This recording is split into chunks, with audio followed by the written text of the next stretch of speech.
Hari ni kita ada kerja untuk bot ni yang saya sudah modify enjin dia Wira 1.5 Wira dan dia punya kaki Mercury.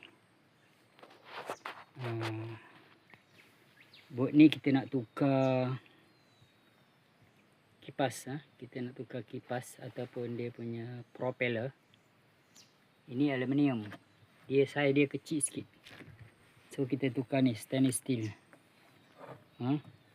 Oh, stainless steel ni bagus ni, dia laju sikit ni sebab dia cakup air ni.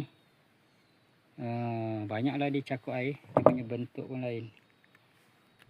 Ok, cara dia kita buka nut belakang tu ya, tengok saiz berapa nanti.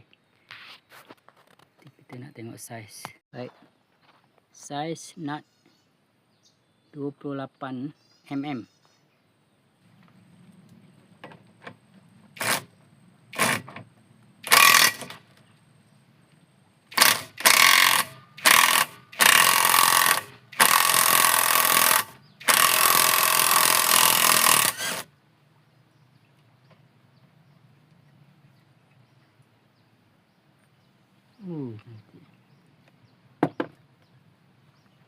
Ya, saiz dia.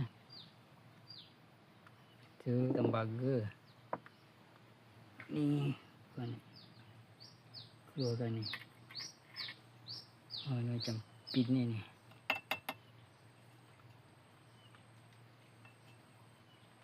Keluar ni.